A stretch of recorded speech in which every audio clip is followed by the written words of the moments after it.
So welcome to In Conversation with Liz Ward, a podcast from Windsor Leadership. Today we're going to be talking about courageous leadership with Gordon Seabright. So a very warm welcome, Gordon. Thank you very much, Liz. For those who may not know you, can you give us a quick starter for 10, a little flavour of who you are? For sure. So I'm currently the chief executive of a charity called Creative Land Trust.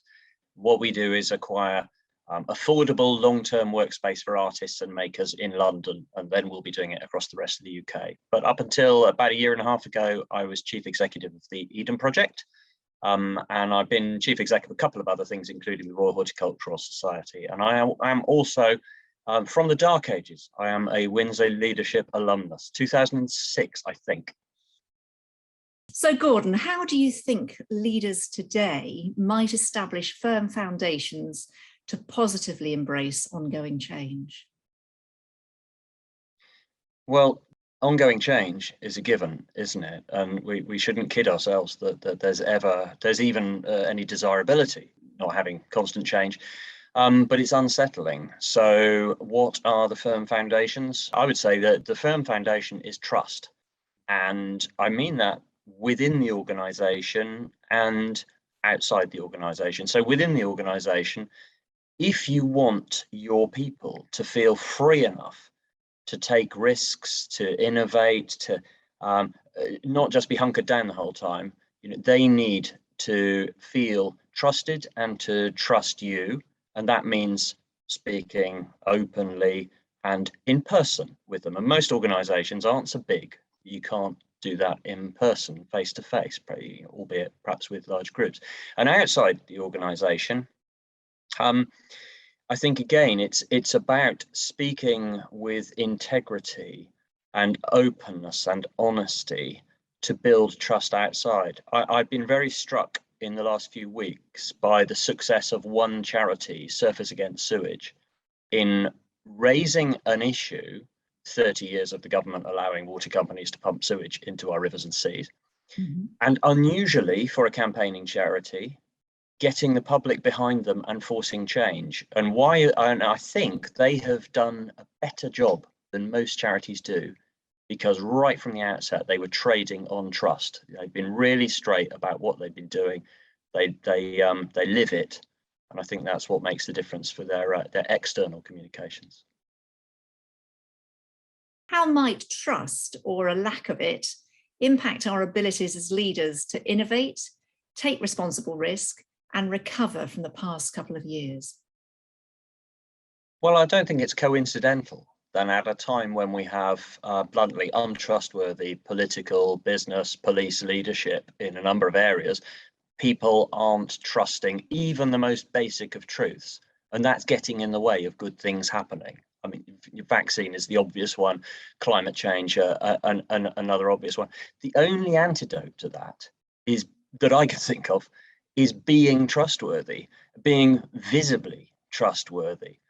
So leaders should concentrate on controlling what they can control, influencing what they can't, but communicating openly and face to face and with integrity. And again, I don't think it's not surprising to me that on the subject of climate change, people are listening to individuals who can speak with integrity and therefore trust behind them, like Greta Thunberg or Sir David Attenborough.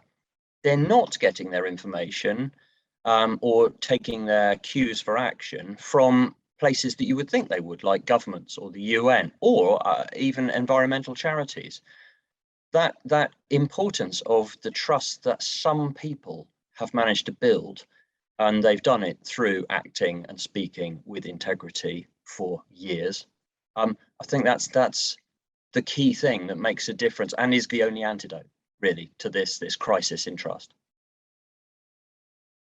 Gordon, what's your understanding of courageous leadership, and how might courageous leadership help us to adapt and thrive in 2022 and beyond? Well, I'll borrow somebody else's wisdom on that. Courageous leadership to me is personified by a man called Václav Havel, who was the first leader of the free Czechoslovakia. And he coined this phrase about living in truth.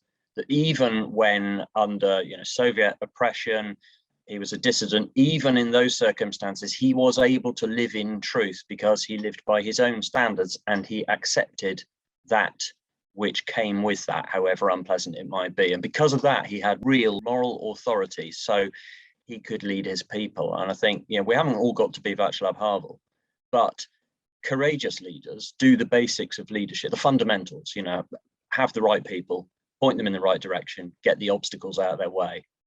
If you do that in a what we might call courageous way, or a way with integrity, you're choosing the right people to work with, not on the basis that they're your mates or you like them, because they're the right people. You're pointing in them in the right direction, perhaps not the most convenient direction, and you're removing the obstacles.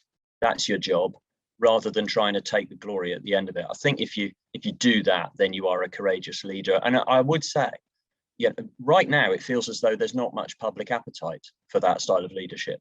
People keep choosing non-courageous alternatives, but that's just a moment, and the moment will pass. And then I hope there will be a general move back to integrity and courage and authenticity. And when that happens, it'll be on the basis of people's actual behavior rather than what they've said. So thank you so much, Gordon. And we're delighted that you're going to be chairing a workshop on the subject for us next March. Really look forward to hearing more from you and from the speakers on that one.